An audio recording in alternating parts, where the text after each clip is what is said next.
Hi everyone, so I know you've just been dying to learn how to do dihybrid crosses. If you enjoy doing Punnett squares, you're going to enjoy doing dihybrid crosses. So a dihybrid cross is a cross between two parents and two traits or genes to determine possible offspring outcome. Here's a little bit of a review to Punnett squares. Normal Punnett squares is a cross between two parents and one trait or gene to determine possible offspring outcome. Here's my example. Mom has blue eyes, Dad has brown eyes, and brown is dominant to blue eyes. So I have a big B for brown, a little b for blue, because brown is recessive. Now here's my Punnett square cross. Here's Mom right here. Here's Dad.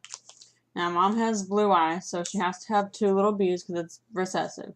Dad has brown eyes. You could have two big B's or big B, little b like I have right here. I chose two big B's. Here's my cross. Remember, you just combine all these different letters in the boxes, and their offspring will have 100% brown eyes. That's that for the review. Now, here is some vocabulary I have. Homozygous is two of the same alleles. For example, big B, little b, little b. Heterozygous is two different alleles. For example, big B, little b. The dominant will always be uppercase letters, and they will always show if present. The recessive is going to be lowercase letters. They will only show if they're homozygous, so little b, etc. Phenotype is a physical expression, and genotype is a possible combinations. And the way you check these is they must add up to 16 after you have done your cross. Your cross will be 16 squares or possible outcomes, so they must add up to that. Here's our example. Elves have ears that are either pointy or round. Their ears either glow when they're happy or they don't glow at all. Pointy glowing ears is dominant. Stacy, a homozygous elf, has round ears that glow. She married Tommy elf that has pointy ears that don't glow. What will their little elf phenotype and genotype be? Now I went ahead and did the key for us already. Big R is pointy because it's dominant. Little r is round because that's recessive. Big N will be glowing because the dominant is glowing as it told us up here. The little n is no glow. Now over here I kind of give you examples. You can choose any letter you want. I like to choose letters that is easy to tell the difference between uppercase and lowercase. These are relatively hard. They just look the same size. Now, we have to get our crosses for our parents. So the way we do that is we have to determine with the information given to us. So, Mom or Stacy, since she's homozygous, so she has to have two of the same letters. She has round ears, which is recessive, so she'll have two little r's. And she does have ears that glow. So she has to have two n's because remember she is homozygous, as it said up here. Dad, sorry that looks weird, but Dad, he has pointy ears, which you can give him a big R and another big R, or little r, big R. I'm going to do a big R, little r. And he has ears that don't glow. So that is recessive, so it has to have two little n's. Now the way we do our cross is you bring the first letter over to the third and fourth. Mom's will all actually be the same for this problem at least. Dad's will be a little bit more complicated.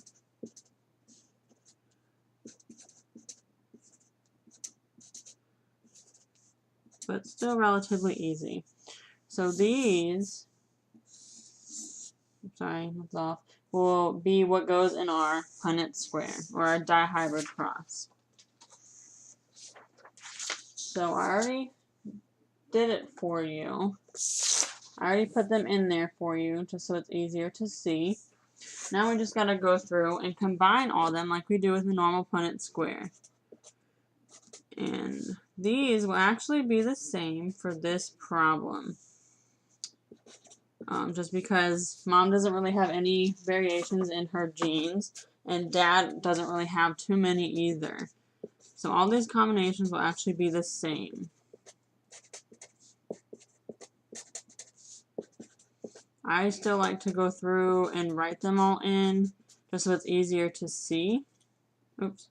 This one will actually be a little bit different. We have two little r's and a big N, little n.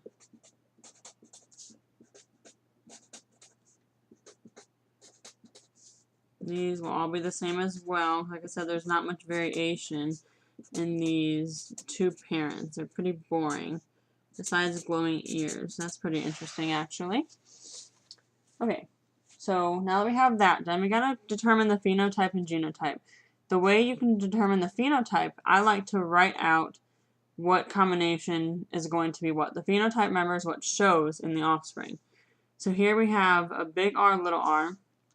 Big R is pointy, so these children will have pointy ears. And big N is glowing, so they will glow because that's dominant. Now all these two rows are going to have actually going to be the same.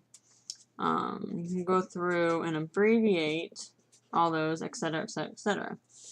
Now these two bottom rows are going to be different, but these two rows will be the same.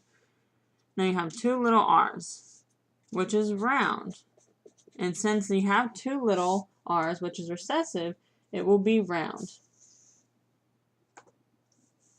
Now we have a big N, little n. Now the big N is dominant, which is glowing. So all these two rows, remember, because all these combinations are the same, will all have round, glowing ears, etc., etc. You can fill all those in. Now the genotype, well, let's determine the phenotype first. The phenotype is actually going to be 8 to 8. So you count the individual offspring and what they will be showing. Now, since all these two rows are going to be the same, they're 1, 2, 3, 4, 5, 6, 7, 8. You'll have 8. And these are all the same as well. So you'll have 1, 2, 3, 4, 5, 6, 7, 8 on this as well. Now, you can always write what they actually are. So like this one is round and glowing. See how I did that? That one's pretty easy. Now that's for the ratio. And like I said, you can check yourself. 8 plus 8 is 16. So you know that that's got to be right. Now the genotype. It's actually usually a little more complicated. For this problem, it's actually the same as a phenotype. It's relatively easy. And the genotype is going to be the individual combinations, not necessarily what they are showing, but the different combinations, and you got to match them up just like you would do if you're playing like a matching game. So let's say these two are the same, these two are the same. So you would count how many combinations you have that are matching, and that would be the genotype. Now here they're actually going to be 8 to 8 because we only have two different combinations. And you don't have to write the how it's going to look. You don't have to do that with the genotype. Normally you probably have about 4 different numbers in this ratio, but like I said, this one was relatively easy. You can also check yourself here. That would be the same. And that's it for Dihybrid Crosses. I hope you enjoyed this video and you learned a lot from it, and go have fun doing Dihybrid Crosses.